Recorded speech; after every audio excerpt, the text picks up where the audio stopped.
Just on behalf of the directors of the Chamber, I just want to welcome tonight. We have with us tonight a long-standing friend of the Chamber. Well, they're both long-standing friends of the Chamber. We have the Honourable John Ajaka.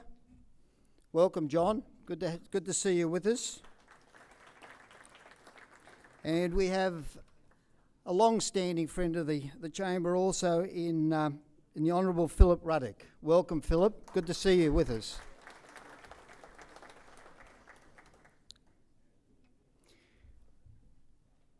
We've heard a lot of things over the last 12 months, and as we all know, unprecedented was a word that was used so many times, almost in every presentation, so I won't use it tonight.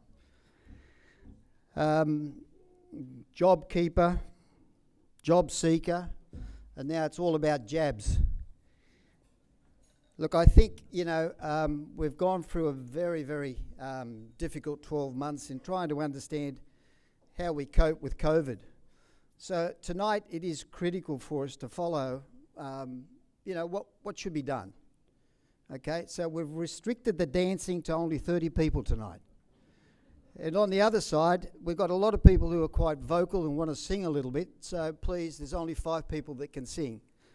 So I'm a banker and I try to be a comedian sometimes, but I think it's about enjoying ourselves tonight. There's quite a few people here that haven't seen people for some time, so enjoy it as best we can. And I know that I've asked you to stay seated.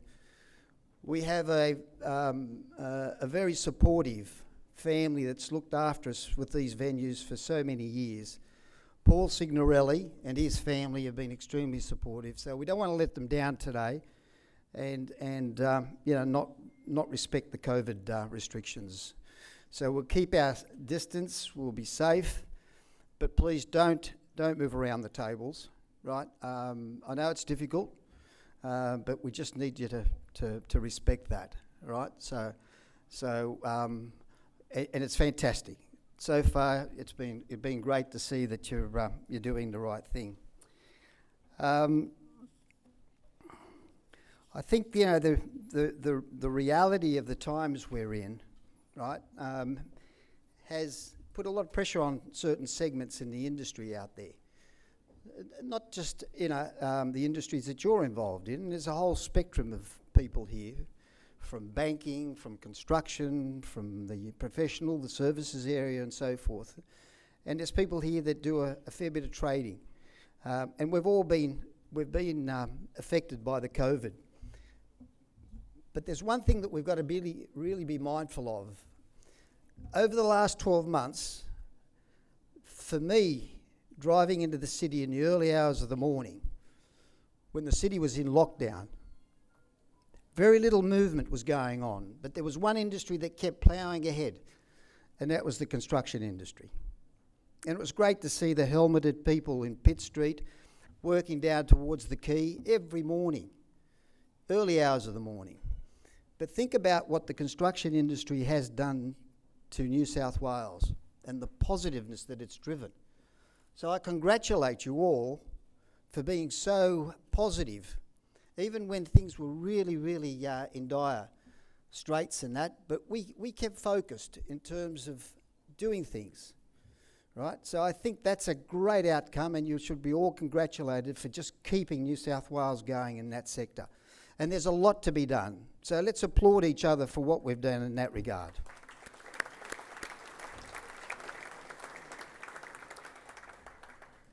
I think, the reality is we've got a few more extra members that have joined the Chamber and sponsors. There's TICO, who are right up there in terms of communication, automation, air conditioning and home appliances. So welcome to TICO. Where's TICO City? Welcome. Good to see you. Dulux, right? If you are in need of paint, and I don't think that's I don't think that's so important in the construction industry. Nobody uses paint, correct? Anyway, so thank you for coming on board, and a great lucky dip. Put your card into the bowl. Don't ask me where the bowl is, but that's going to be raffled off, all right? And I think 20 litres of paint. 10 litres of paint. 15? Okay. We just want to also say that tonight we have a couple of speakers who you all know. If you're in the construction industry, you've heard a lot about over recent times and that. And the job is a job that entails a little bit of heat in different ways. But when you really think about what we're trying to achieve here, we're trying to achieve collaboration, we're trying to achieve a team effort. And if we don't focus about achieving a team effort, then we're lacking. We're lacking in supplying a product to the community. And that's the consumer out there, right? The consumer's the one that will dictate, where we go in this industry to a large extent. So it's about product delivery and appropriate product and good product. And there's a lot of good things in the industry, but there are areas that need some work. And I'm sure that David and Ross will give us a bit of feedback in that regard. So first up, I'd like to introduce the Commissioner, and David Chandler, OAM, was appointed New South Wales Building Commissioner in 2019 after an impressive 40-year career in the Australian construction industry.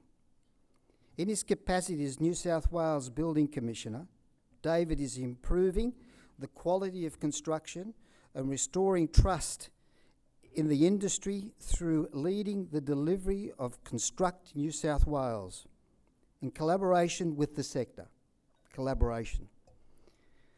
Highlights of David's career include project management of some of Australia's most iconic developments, such as Sydney Quay Apartments, as adjunct professor in the School of Computing, Engineering and Mathematics at Western Sydney University. David founded the Centre for Smart Modern Construction.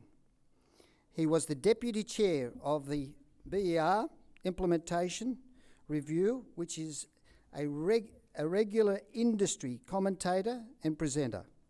David was awarded the Order of Australia Medal in 1989 for his services to the construction industry. Let's welcome David. David, please come up.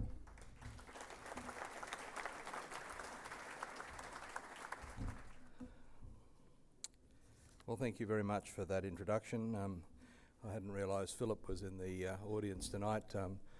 Philip and I have sat in planes backwards and forwards from Canberra for many years while I had the privilege of building the house on the hill. So I was the construction director down there while you were in the Parliament, and you and I have sat beside each other probably more than you can remember, but I remember, so it was great to be here. Cheers. Look, I'm privileged to sit at a table beside John Ajaka. Thank you for having me at your table.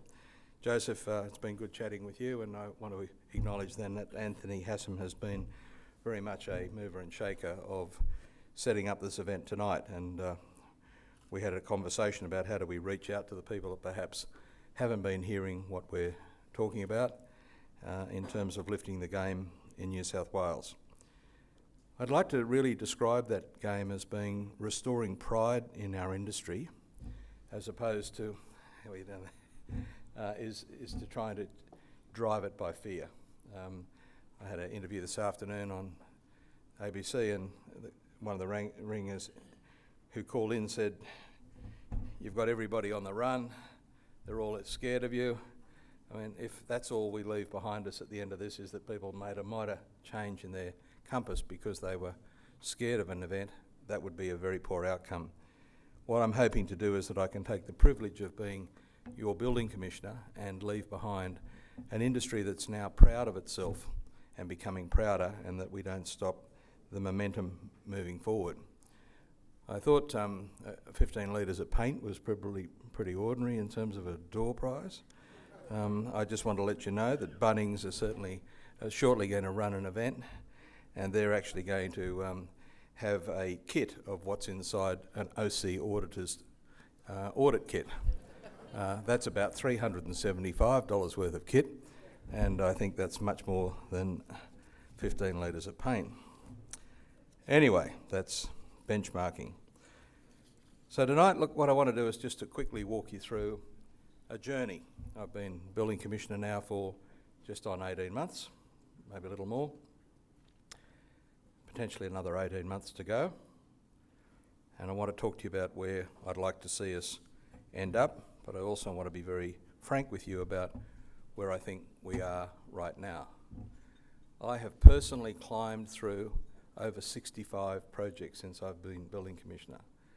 And anybody who's come through a project with me as we've gone through 65 projects knows that we start in the basement and we generally walk our way all the way to the roof.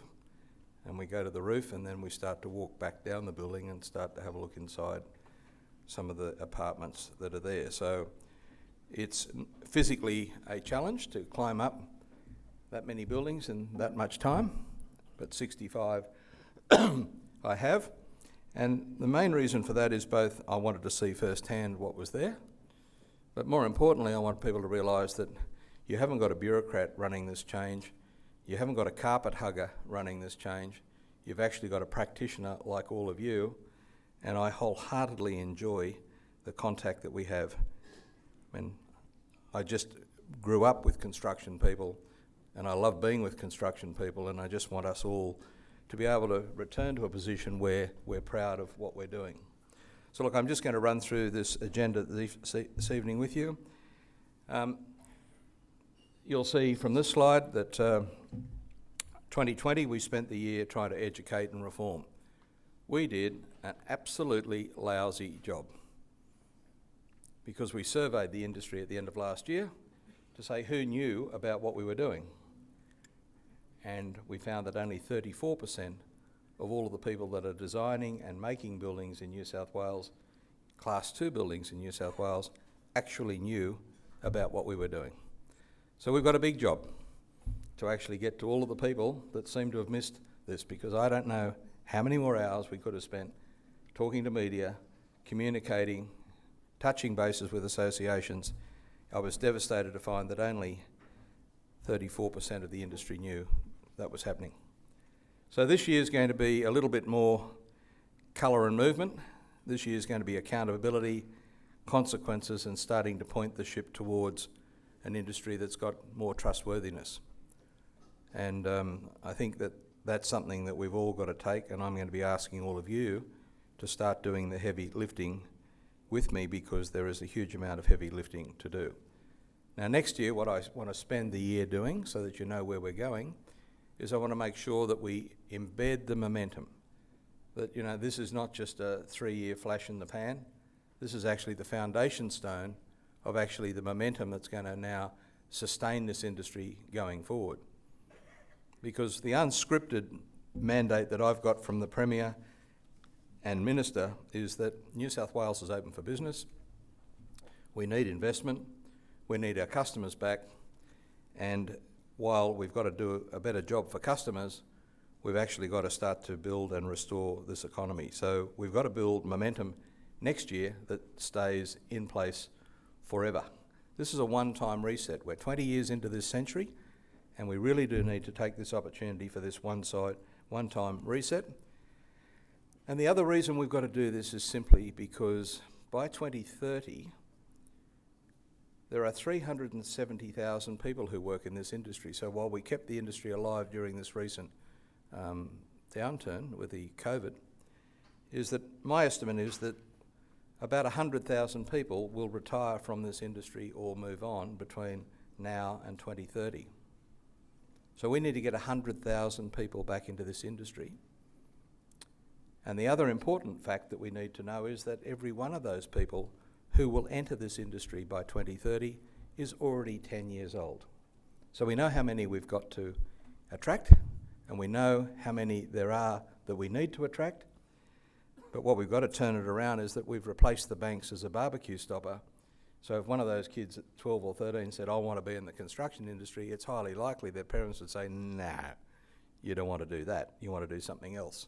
Well, we've got to change that narrative. So next year, and for the latter part of this year, we've got to start to really focus on the brand and getting young generation into this industry, because if we think we've ever had a skills shortage, you wait and see if we don't get the next 100,000 people. That's a lot of people back into this industry. Some of you may have read a letter that the Minister has sent to you all. I'm basically drawing from that letter today, but basically I asked the Minister if he would write to a range of communities to actually make sure that everybody understood what was happening in New South Wales and asked them to join the journey. You'll get a copy of this presentation this evening, and so therefore everyone's familiar now with QR codes. So you'll be able to select a copy of that letter in language that will help you communicate, and I'd like you to share that with everybody you possibly can, because it is an earnest call out to all of us to say, could we please head on this journey and to do this together. So why are we doing this? Well, there was a lot of consternation when I came in that I was going to simply drive up the cost of construction. I go back to a number of people that I really respect, one of them being David Cremona at Meriton, and he's always one of my touchstones because he keeps everybody, I think, grounded. And his comment was, David, you won't drive up the cost of our business construction $1. Anybody who is building buildings properly will not have to change their business. It's only the people that are simply cutting corners that are going to have to realise that they need to put that money back into the business. So I believe that we're going to save time, we're going to save money for everybody, consumers and developers. We must raise the standards, and I'm going to show you some exhibits of what I've seen. I'm going to show you 12 images or collages of images of 12 of the projects that I've been across, so 12 of 65. So some of you might know your project. I haven't called the project out, but some of you may spot your project. But we've got to rebuild confidence, and we only can build that confidence if we all face up to the fact that we have a problem. So you will have heard about the Residential Apartment Buildings Act, which gives me my powers. That went through the Parliament on the 8th of June last year, and it makes me the envy of every building regulator in Australia, because no other regulator in Australia in the building industry has my powers. They are substantial, they are with me for 3 years, and they'll be reviewed at the end of that time. I'd like to call out Matt Winton, who is in the room. Do you want to put your hand up, Matt? Where are you sitting? There you are. So Matt Winton is the head of BRD, and so basically Matt is delivering this program, but I want to call Matt out. Matt is the second most powerful regulator in Australia. So if you want to know who's driving a lot of the work that's going on at the moment, it's Matt Winton. You'll see here that the OC audit process, which is part of the powers that I have powers to go into projects and call in documents, open up work, stop work, issue orders, delay the issue of OCs, enter into binding agreements, and almost anything else I can imagine, because at this stage we're still testing what we think the powers could possibly be turned to. So it's quite interesting that when we think, oh, can we do that? Yeah, well, we probably can. So don't think for a minute that we've yet tested the edges of them. But what that graph's showing you is that over the next 2 years, we're going to do 200 OC audits. And we're on track. We've currently got 37 or 39 pre-OC audits running. In total, we've got 46 running because we've got 7 post-OC audits running as well. So we will easily hit 200 audits, probably well ahead of the end of 2022. And some of you will have experienced what that's like. some of it's been a little bit confronting for you and for me. Unfortunately, some of the projects haven't had the full length of time to run. The 6 months from notification to OC hasn't been available for legislation that started on the 1st of September. But by the 1st of March, we should be dealing with projects that have got 6 months to run. And so perhaps some of this can be done with a bit more accommodation of time. But there's some data that tells you what we're seeing. As you know, all of these audits are focused on the common property elements of residential buildings and the key building elements, looking at structure, waterproofing, fire systems, cladding and key building services. And you can see that red's a predominant colour. So some of you who've got audit reports so far will have a smattering of red.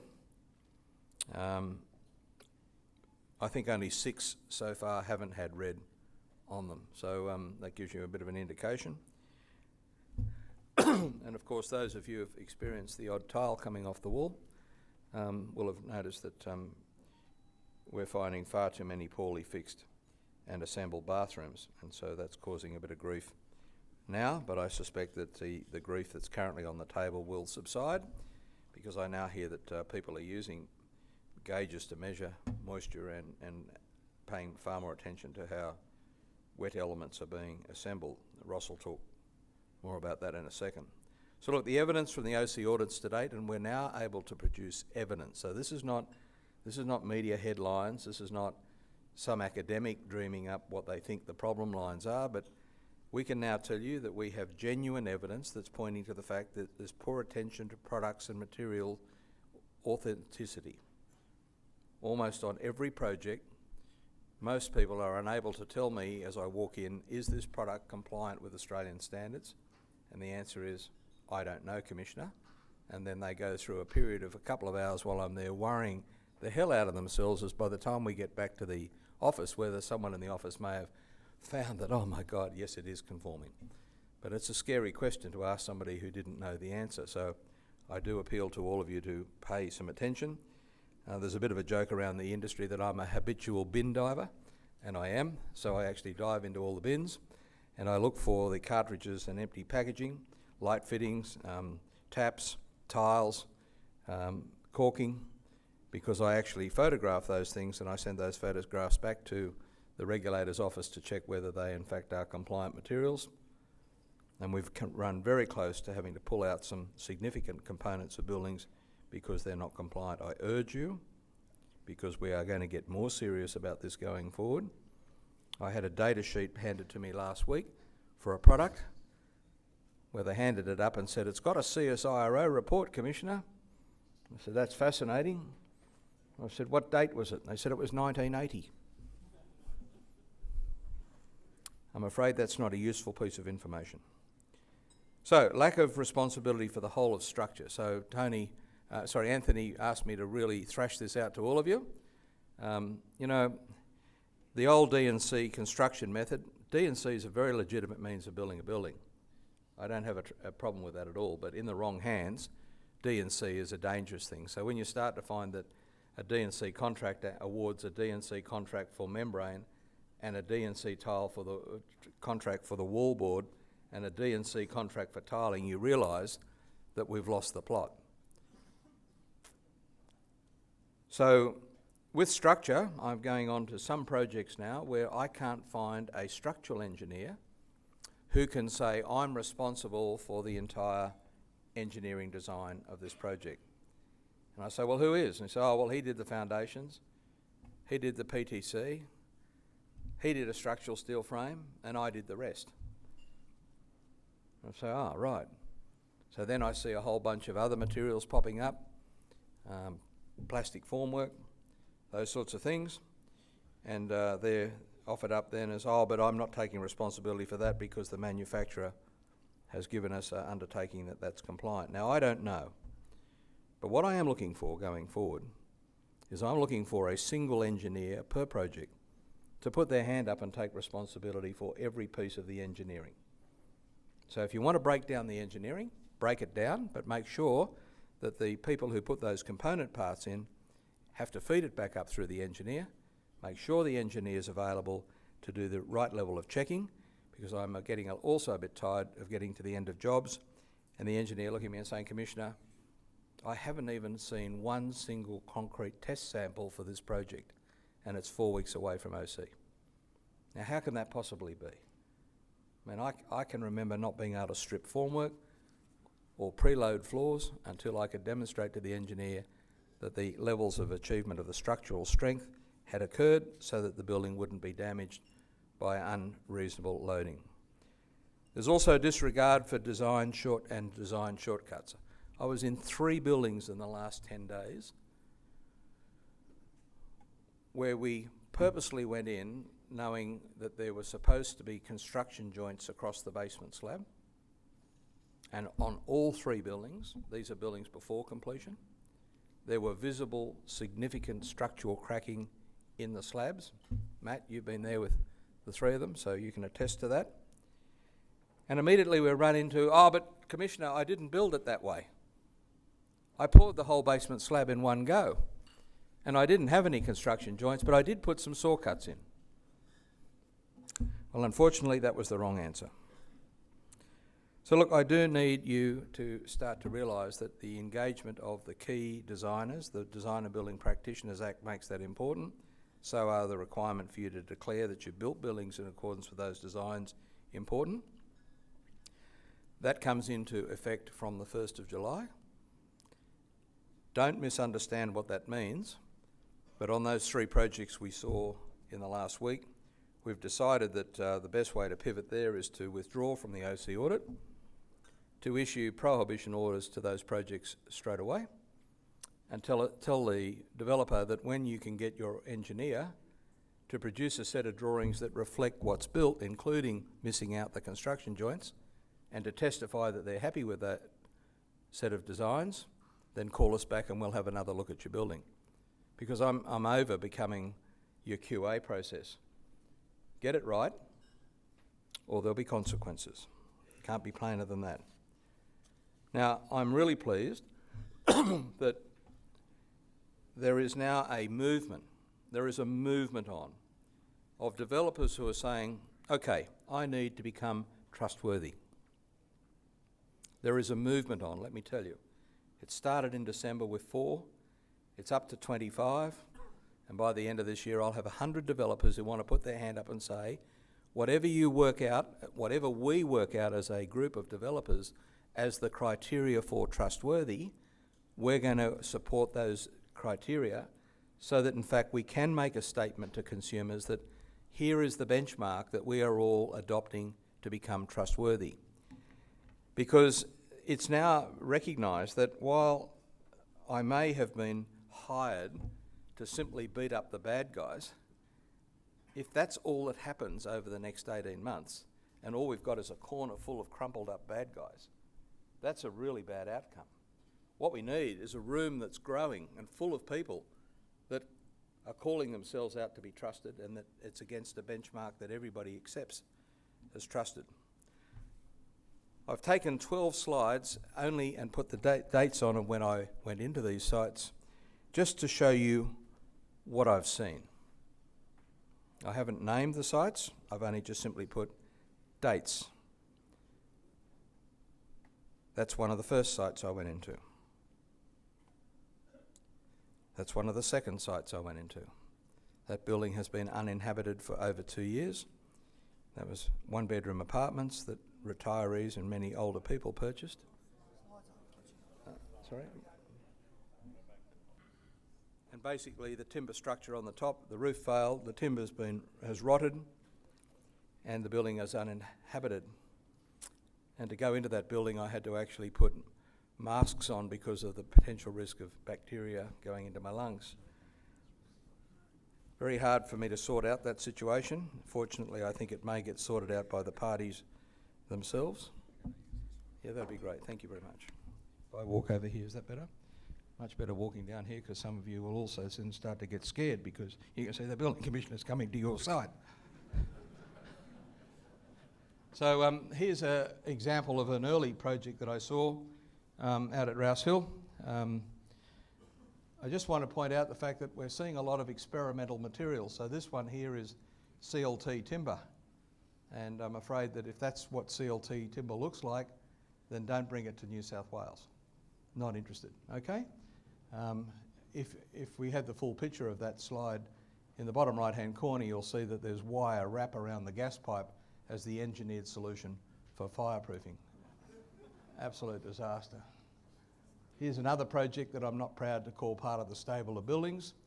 I don't need to spend much time talking about that, but lift shaft out of plumb being scabbled, basement piers that are a bit unfulfilled in my mind, and some fireproofing that needs to be improved. This is a building at Linfield, finished about 6 or 7 years ago. This building had got lightweight precast on the outside, lightweight precast panels on the roof, and it had these brackets holding up those panels. That roof had membrane on top of it. The membrane had split along the junction between the vertical panels and the roof, and water had been leaking in for 2 years. And the brackets that held up those panels weren't galvanised, they were black steel, and that's what it looked like over the top of a bedroom. I was pretty ropeable about that. Here's a project in Newcastle. Again, project about 10 years old. James Hardy panels on the outside. Wasn't the panels that were the problem, it was the fact that they weren't installed properly. Caulking on the joints was a failure. Water went in behind the panels, and every time the panels got wet and the sun heated up, it sucked the cladding off the finish off the face of the panels. Furthermore, the builder had left out all of the head sills on the windows, and so there's more water inside an apartment when it rains than there is outside. I actually had to stand in the hall and take the secretary, who was the person showing me her apartment, and try and console her for about 10 minutes. It absolutely broke my heart. There was a woman who was a few years older than me, absolutely broken down with the fact that that was her life savings there. So they're the things that motivate me. Here's a house at Landillo, where the ground conditions in this development are settling. I took all these pictures, by the way, so anyone who wants to challenge whether they're real or not, I took them all. They haven't been photoshopped. And if anybody wants to take me on at all, I'm happy to show you the other 50 or 60 pictures that I have of these projects. But look at this house. This house is less than 18 months old. Fortunately, the developer now has bought that house back and is going to demolish it. But those consumers were left on their own with no one offering to help them. I'm seeing this everywhere. It's a typical basement situation where wet walls turn out to be failures. Expansion joints turn out to be disappointing. If you see here, there's an expansion joint failed up on the podium level. There's a drain underneath that joint. There's the way of dealing with it. It's got sprinklers running through it, electrical cable running through it, and someone wants to call that acceptable construction. Not on my watch. Have a look at the cold joint on the concrete on the right-hand side. What engineer could have walked through that basement for 2 years and not picked that out? When I was a project manager, I remember Don McLeod at TTW. He would have come and said, Dave, that was a great attempt at doing it. Have another go, come back tomorrow, chop it all out and pour it again. That's where I grew up learning, and really, all of you have to start to take these sorts of things on. Formwork leaking, cracks in slab. I'm not going to go on and on about it, but of course this is the signature piece. Most of you will have seen this article, this project written up. It's a Strathfield project, and these pictures I've took myself. Bit disappointing, isn't it? It's got a stop work on it, and that stop work order can stay there as long as it takes until we work out a way forward. Here's another project. Basements. I'm seeing quite often engineers' designs being done ahead of coordinating with the services, and people are actually running saw cuts right through the basement slab, breaking the back of the basement slab and putting the services in. And when I asked the engineer, do you know about that? No, I don't. No one told me about it. Really, consumers don't deserve this. And look, up on the podium level, these are the patches to the cracks that have gone right through the membrane up at the podium level. Now, it's not on. There's going to be building works rectification orders. And you need to know that if you get a building works rectification order or you get a prohibition order, it goes up on the fair trading website. So not a case of me naming and shaming. These will go up on the fair trading website. So that's just 12 of 65 projects that I've got that same sort of montage on. Let me tell you that if I had to break it down, of the 65 projects I've been on, at least 40 of them would have looked like that. So those projects I'm not proud of, and I don't think anyone else in the room is proud of it either. Can I just pass that to you? Is that okay? So look, I'll wrap up now, but I want to just say here's a couple of things that you should notice. It's more than just legislation. We want to get this industry moving forward. We want to lift capabilities. But from the 1st of July, if you thought what happened on the 1st of September's a change of the goalpost, just wait till the 1st of July. So if you don't know what's coming on the 1st of July, please make it your business. You need to understand what's happening under the Design and Building Practitioners Act and the RAB Act. You need to take advice on how to comply or achieve these things. We have put some advisory clauses up on my website to advise people of the sorts of conditions that you should put in an engagement of a designer and the engagement of a contractor going forward. Please take advice. These are not mandatory clauses, but you'd be ill-advised to ignore them. I urge you to start engaging competent designers and get them involved in the projects to make sure that their designs are what are delivered. Because it really is a very disappointing experience to get to a couple of weeks before an OC and get a prohibition order. It does spoil the day for everybody. Unfortunately, we're going to have to do a few of that until we get sorted. I've been benefited with considerable resources. So you can see the blue line on the left. That's the 30 audit inspectors that Matt's now got joining his team. So they're the people you're currently seeing out in the field. These are really experienced engineers, architects, builders, certifiers. We've got a really good matrix of skills in that resource. So there's 30 of them, and they'll stay at the peak for as long as it takes for us to see that the game has changed. Starting on the 1st of July, we've got a new audit team coming on board. And they will be auditing the declared designs, because while the OC audit process is getting in front of the issuance of an OC, what we think is far more useful is to actually go right back to the front of the job and get in front of the construction. So if we can help you by lifting the game of the designs, from the 1st of July, we'll be starting audits of the designs. And from the 1st of January next year, we'll start audits of the declared as-built drawings. Because we're serious about getting everybody to understand this fundamental equation. Developers sell a building to a customer. They take the deposit, and then they hand an occupation certificate to a consumer, and then the consumer moves from being a depositor to an owner. And if it's a bad building hangs around owners' necks for many years. It's not a very pleasant experience. It destroys lives, it destroys wealth, it destroys relationships, and it destroys our brand. More importantly, that's what it does. It destroys our brand. Now, the shift of focus of regulation in New South Wales has been quite strategic. I'm focused on the fact that the developer makes a promise to the consumer to deliver the sum of the parts, not just simply a bag of parts.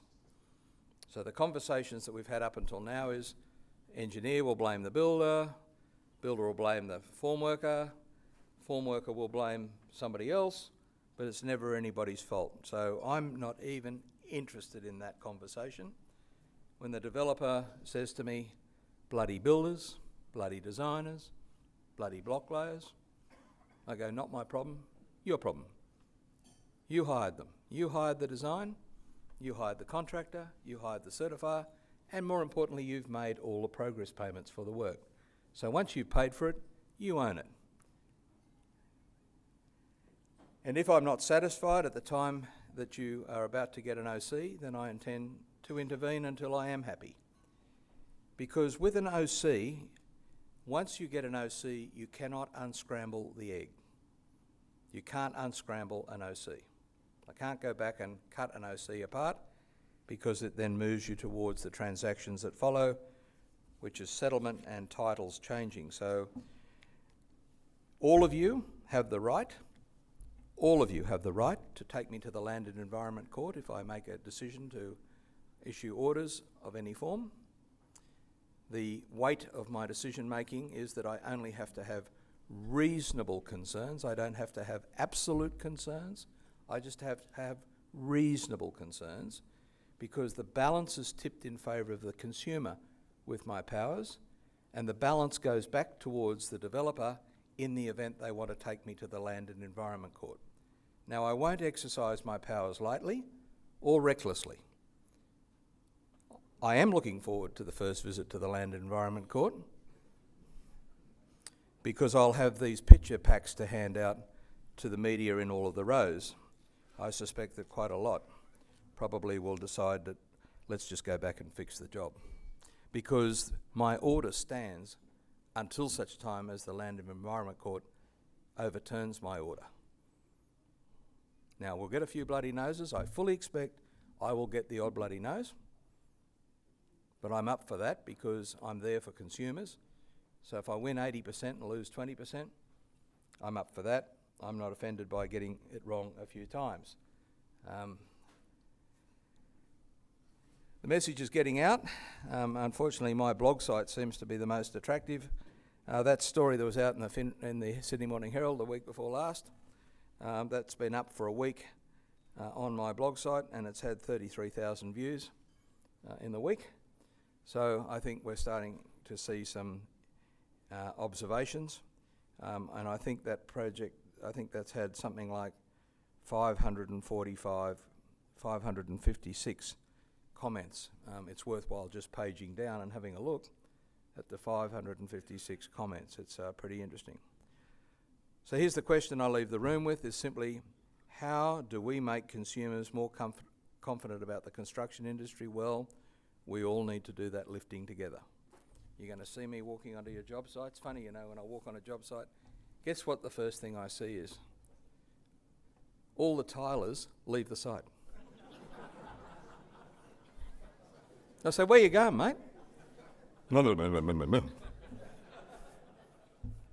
Almost I can predict, within 10 minutes of me arriving up with this, all the tilers have left the site. I don't know why. No idea. Fortunately, most of the site managers have stayed their ground. I guess an interesting little anecdote would be, on one of the sites I was on, I asked the site manager, who was the licence holder for the project, to sit at the table opposite me and have a chat. I said, let's have a chat. How many years has it been since you got your first qualification? Oh, about 15 years, Commissioner. So I said, so you've got good industry experience. He had a degree from one of the universities. I thought, well, we're going well here. I said to him, have you ever heard about the Building Code of Australia? And he said, no, I don't know much about that. I said, oh, that's fascinating, and you're in charge of building this. So I said, well, here's another little test before we leave the room. Here's a piece of paper. Write down the name of 10 Australian standards. And you going to have a go? Yeah. Good. And he, half an hour later, had not put one Australian standard name on the piece of paper. That's pretty sad, isn't it? Could have thought about the concrete standard, the steel standard, glazing standard, brickwork standard. Could have thought about a million bloody things. There's about 33 of them. Couldn't think of a single one. So I expect the next time I meet up on that job that he probably will be able to at least what I call give me 5. Because if he doesn't do it that way, he can do it the other way. Give me 5. I just can't believe people are running jobs and they're simply not using Australian standards. They're making it up if they're not. We're here to work with you. I don't want to be the sheriff. I don't want to be the thug. I'm here to work with you, but if we've got to do it the hard way, we'll do it the hard way. I'm really pleased to hear, though, that most people are wanting to do it together as opposed to against each other. So thank you for having me along tonight. And I think there's a few questions after, I think you're presenting next, Ross, are you? Why don't you come up? Is that the plan? Okay, good. Good, okay. Thank you. Thanks, David.